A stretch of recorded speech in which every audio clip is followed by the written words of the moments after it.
Hey Marius, welcome back. Hi, Christelle. Thanks for having me back again. Um, I've been wondering, why does someone get into accounting? What was your trigger? Well, yeah, it's. I think it's always a difficult question to answer because uh, initially I always wanted to become a pilot, but I realized I do have a love for small businesses, and when I started my studies in at Potchefstroom University, and I realized that I do have a passion for small businesses. I started working as a intern for a company during holidays, and then I just realized that there's so much value that you can add to someone's life through being an accountant, and you can always guide them and correct them and teach them. And I saw that as an opportunity for me to become not just an accountant, but also to become like a sort of a coach, mentor, and teacher for small businesses.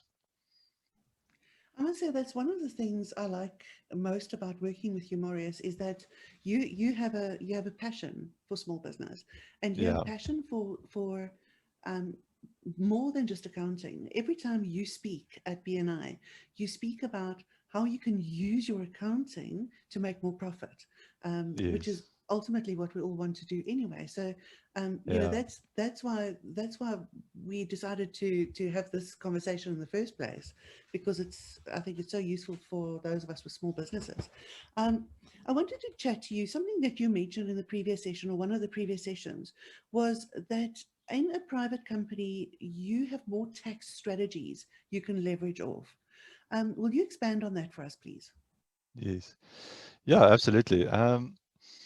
Yeah, look, with a private company, the normal tax rate is 28%. But again, there's a lot of expenses that we are allowed to deduct against your income to make your taxable profit as much as much less as possible, so that you don't pay as much tax.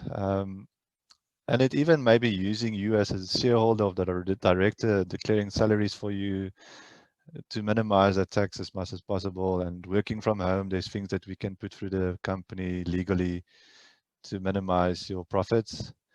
But again, there's also, I know a lot of small business people and don't really know about this, but there's a tax called Small Business Corporation Tax, or SARS. And that's when, if you adhere to certain things, certain requirements, like if your turnover is less than 20 million for the year, all the shareholders must be natural persons. That means they must be individuals, not registered companies. And not to your income doesn't come from investment income, like having a property and you're getting a rental income, or investing in cryptocurrencies or things like that. So if 80% of your income is trading income, you will be able to qualify for small business corporation tax. And then you pay on a scale, you pay tax. So for example, the first 83,000 profit you make for in your business will be taxed at 0%. So you don't pay tax on your first of 83,000 profit. And then it goes up slightly to 7%, then 21%.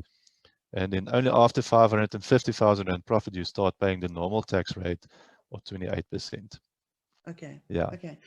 We had a question from somebody who watched one of your previous videos, and they Okay. wanted to know, if I'm a person on my own and I've been a sole proprietor, can I on my own start this private company, or do I need to now pull in staff and other directors and so on? Yes, you can. As a sole proprietor, you're allowed to be the only shareholder and director of the company. So there's no problem in that. You don't need to bring in partners or other directors to help you run your business. So you can be completely the sole owner of the private company as well. Okay, that's fantastic. Yeah. And as usual, our time is up. Um, I think we have another two or three segments that we can happily do. Um, Yes. if you are willing to give us your time, I really No, appreciate the time you do absolutely. give us. Yes. It's a So pleasure. thanks very much. Thanks very much for today. And as usual, in the top right hand corner, you see Marius Greyling. Go map, and you see his email address there. With an open heart, I can recommend him to you. Okay, see you next time.